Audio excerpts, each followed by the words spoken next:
Halo, halo, hai semuanya. Selamat berjumpa kembali bersama saya, Airlangga, dalam pembelajaran geografi.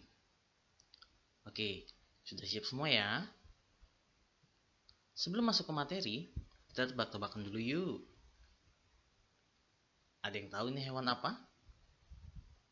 Lihat dong dari moncongnya, dari taringnya, matanya. Ya, betul sekali. Ini adalah burung. Kita lanjut, hewan yang kedua. Oh, kalau ini jelas dong. Ada jenggernya, ada paruhnya. Hewan apa ini? Ya, betul sekali, ini adalah hewan badak. Pertanyaan selanjutnya. Oh, kalau ini nggak mungkin salah dong. Ada sayapnya, ada kaki bentuknya begitu, ada bulunya. Hewan apa ini? Ya, betul sekali, ini adalah gorila. Oke, satu lagi. Kelihatan kan bentuknya tuh? Apa aja nih? Ada telinganya, tanduknya, mulutnya, hidungnya, ada corak di lehernya. Ini adalah hewan? Ya, betul. Kura-kura. Satu lagi deh. Kalau tadi kan jenggernya aja warna hitam, ternyata badak. Kita lihat yang ini. Hewan apakah ini? Ada yang bisa menebak? Ya, betul sekali. Ini adalah kuda.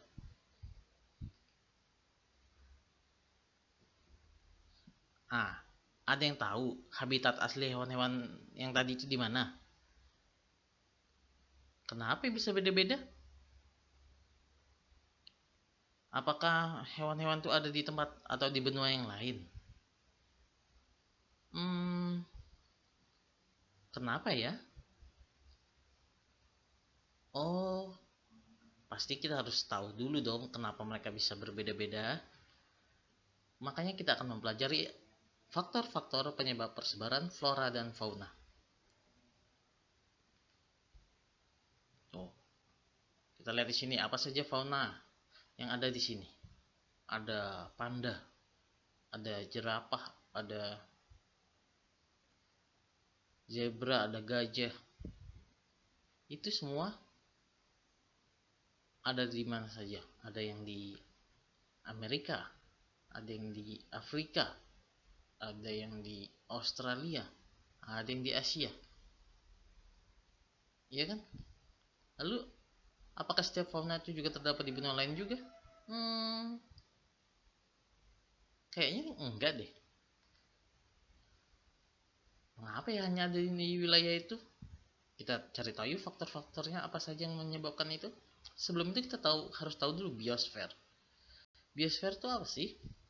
Biosfer adalah lapisan lingkungan di permukaan bumi, air dan atmosfer yang mendukung kehidupan organisme. Yang dalam hal ini maksudnya adalah flora dan fauna tentunya ya.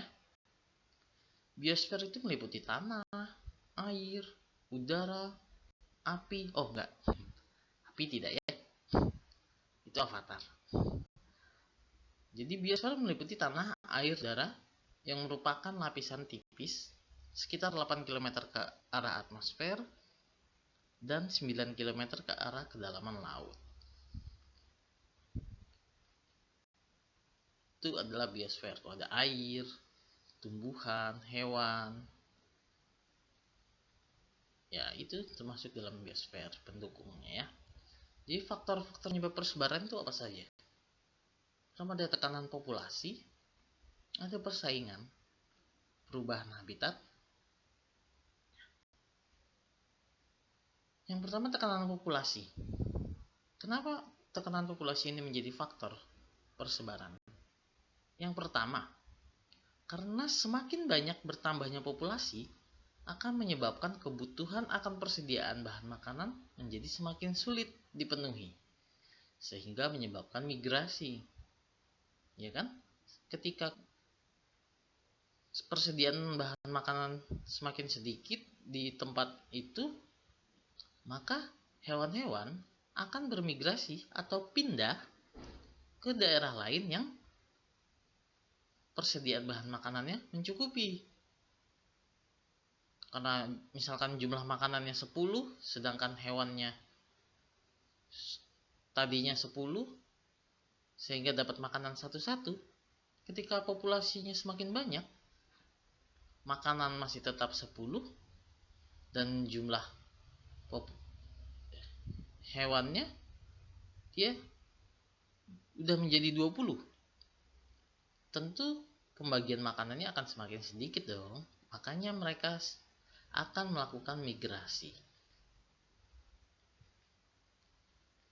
Seperti hewan-hewan berikut ini yang mereka bermigrasi satu ke tempat lain karena makanan mereka semakin sulit untuk didapat ya.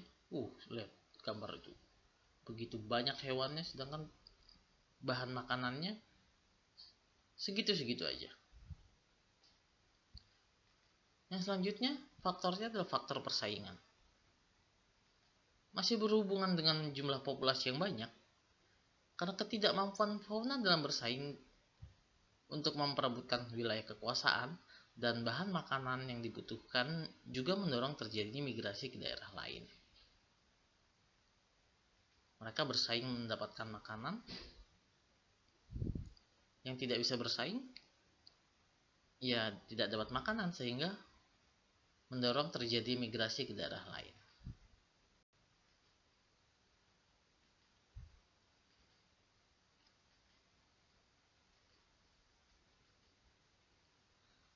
Lalu yang selanjutnya adalah perubahan habitat.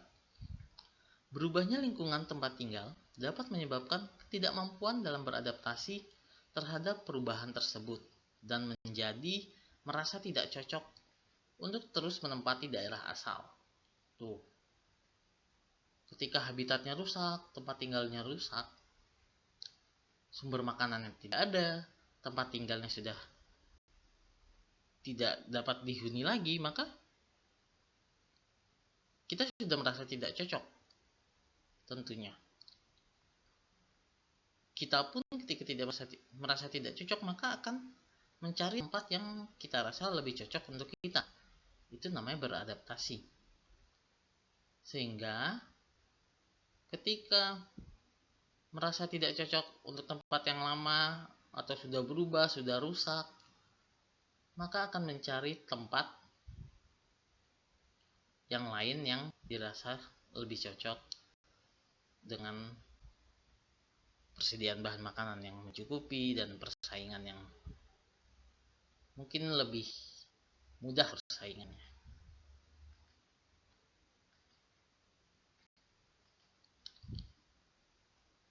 Tadi faktor-faktornya. Lalu mereka menyebar melalui apa saja sih? Yang pertama melalui air, melalui udara, lahan atau tanah. Yang keempat bukan api ya. Yang keempat adalah manusia.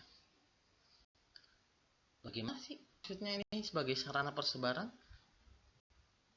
Kita lihat, sarana persebaran air. Ikan itu memanfaatkan aliran air untuk bermigrasi ke wilayah perairan yang lain. Tentu saja ya kalau ikan. Lalu kalau untuk tumbuhan di sepanjang sungai selalu sama. Kenapa? Walaupun tidak sama, mirip lah. Di sepanjang sungai, kalau kita lihat di gambar ya, sepanjang sungai tumbuhannya sama semua. Karena apa? Karena tumbuhan tersebut menjatuhkan benihnya di aliran sungai di bawahnya sehingga benihnya hanyut dan tersangkut di aliran air lalu tumbuh di sana. Sehingga tumbuhannya sama di sepanjang sungai tersebut. Lalu kalau sarana persebarannya udara, jelas ya. Kalau ini pasti gajah. Bukan ya. Tidak mungkin gajah disebarkan melalui udara ya. Mereka menyebar melalui udara adalah burung. Burung memanfaatkan arah angin untuk bermigrasi ke tempat lain. Kalau di Indonesia mungkin kita tidak melihat bebek-bebek seperti gambar ini ya. Tapi di benua lain, ada bebek yang terbang bermigrasi untuk berbagai alasan, faktor-faktor persebaran tadi ya. Selain hewan, ternyata tumbuhan juga ada yang menyebarnya lewat udara. Seperti di gambar, ada yang tahu? Ya, betul sekali, itu adalah tumbuhan dandelion. Nah, tumbuhan dandelion ini bahkan dulu kita sering memainkannya, kita ambil di pinggir jalan, kita petik, lalu kita tiup bunganya, dan bunganya berterbangan. Padahal yang berterbangan tersebut mengandung biji dan benih dari tumbuhan tersebut, sehingga ketika tertiup terbawa angin, maka bibitnya akan tersebar di sekitarnya oleh bantuan angin.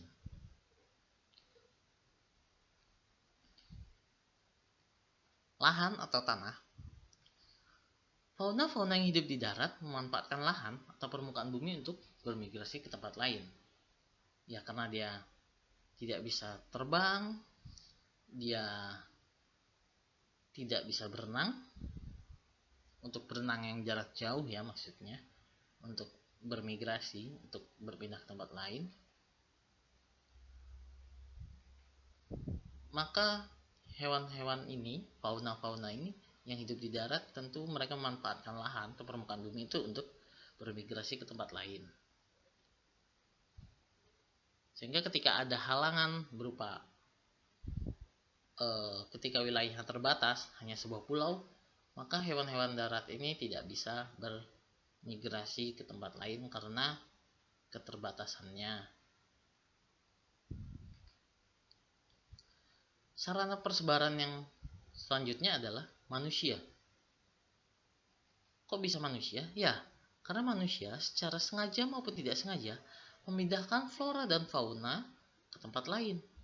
Seperti sapi untuk diperjualbelikan, kerbau diperjualbelikan, dari satu tempat dibawa ke tempat yang lain, dibawa oleh manusia menggunakan mobil-mobil, truk atau bahkan pesawat.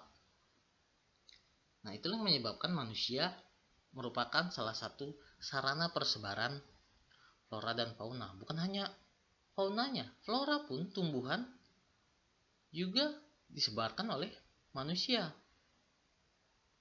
Sekarang kita bisa menikmati tumbuhan yang hanya ada di wilayah tertentu di luar tempat tinggal kita. Sekarang kita bisa menanamnya di tempat kita, di rumah kita, di kebun kita. Karena apa? Karena disebarkan oleh manusia. Mereka mengambil dari bibitnya di wilayah asalnya, lalu dibawa ke tempat kita, dibawa ke tempat yang lain, sehingga bisa tersebar di beberapa wilayah lain yang bukan merupakan habitat aslinya. Lalu persebaran juga memiliki hambatan. Apa saja hambatannya yang menyebabkan hewan dan tumbuhan itu tersebar tidak merata di seluruh dunia ini? Yang pertama ada hambatan iklim, hambatan edafik atau tanah.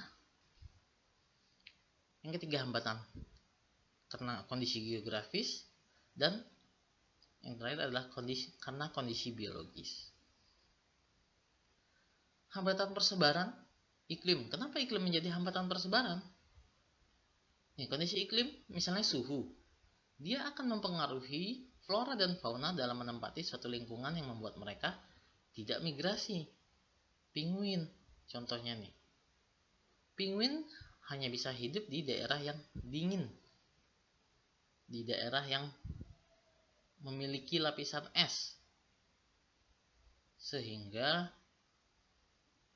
dia tidak cocok untuk hidup di daerah yang panas atau di daerah tropis, misalkan seperti di Indonesia. Itu yang menyebabkan mereka tidak perlu bermigrasi bukan tidak perlu, tetapi tidak bisa mereka bermigrasi ke tempat lain karena itu tadi faktor iklim, misalnya suhunya yang berbeda, mereka akan kepanasan. Mungkin kalau mereka pindah ke daerah tropis perlu AC terus kali ya. Tuh beruang kutub sampai kedinginan. Kalau kita di sana kan kedinginan, beruang kutub tidak, karena memang iklim tempat tinggal dia adalah tempat yang dingin. Sedangkan kalau seperti hewan-hewan yang lain, ini kanguru misalkan, kalau kita bawa ke kutub yang bersalju, memiliki lapisan es, mereka tidak akan bisa bertahan karena di habitat aslinya mereka tidak berada pada iklim atau suhu yang dingin. Hambatan persebaran yang lain adalah edafik atau faktor tanah. Tumbuhan kaktus misalkan, ini kan hanya dapat tumbuh di tanah yang keras, berpasir. Sedangkan pohon-pohon di hutan tropis hanya mampu tumbuh di daerah dengan tanah yang gembur dan tebal. Lalu apa hubungannya? Contohnya misalkan kita tukar tempat mereka tinggal, pohon-pohon yang ada di hutan tropis kita pindahkan ke gurun pasir misalkan, ke tanah yang keras, mereka tidak akan bisa tumbuh. Dan sebaliknya, ketika pohon kaktus kita tanam di daerah dengan tanah yang gembur dan tebal, justru dia tidak bisa tumbuh karena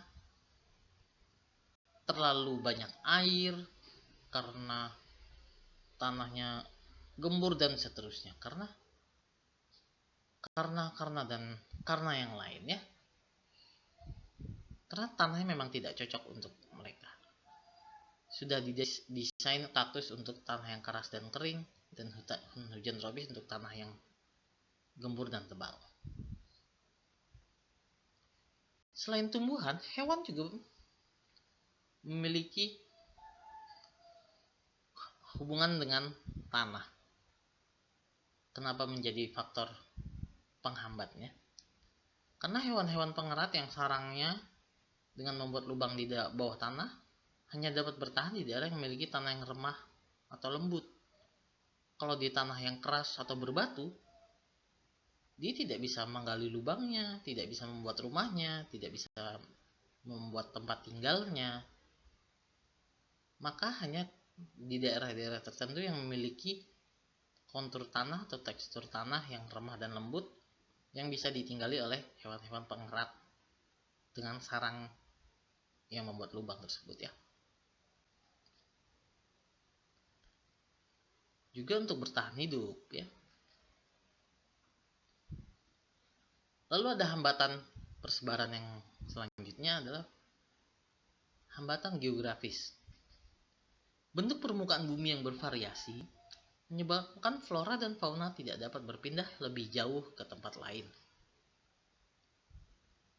Tadi seperti hewan-hewan darat, misalkan kalau di Indonesia kita mengenal komodo. Komodo itu hewan darat, tidak bisa berenang, tidak bisa terbang, dan dia tinggal di sebuah pulau. Sehingga komodo tersebut tidak dapat berpindah ke tempat lain, tidak bisa bermigrasi ke tempat lain, karena dia tinggal di pulau dan dikelilingi oleh laut. Sedangkan komodo tadi tidak bisa terbang dan tidak bisa berenang, sehingga hanya ada di Pulau Komodo.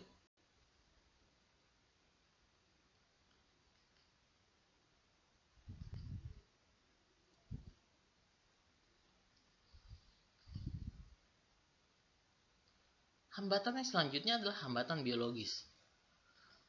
Keterbatasan fisik, tidak memiliki sayap misalkan, tidak mampu berenang, atau tidak dapat berjalan atau berlari dengan cepat, dan sudah sangat cocok menempati suatu habitat, membuat flora dan fauna tidak berpindah ke tempat lain. Monyet adalah salah satu binatang yang takut dengan genangan air karena tidak dapat berenang. Sehingga ketika bertemu dengan air, ketika melakukan persebaran dan dibatasi oleh air, maka monyet-monyet ini tidak akan menyeberang atau tidak akan melewati air tersebut, dan persebarannya tidak akan sampai di seberang perairan tersebut. Ada burung maleo. Burung maleo adalah salah satu jenis unggas yang tidak dapat terbang, sehingga penyebarannya hanya terbatas di Pulau Sulawesi. Selanjutnya ada kura-kura yang tidak mampu berjalan dengan cepat, bahkan cenderung lambat. Wilayah persebarannya tidak akan seluas fauna-fauna lain yang mampu bergerak dengan cepat. Karena sumber makanan yang limpah, maka fauna yang daerah persebarannya sempit. Sekian dan terima kasih. Itu tadi adalah materi tentang faktor-faktor yang menyebabkan persebaran flora dan fauna di dunia itu tidak merata. Oke, terima kasih dan sampai jumpa lagi.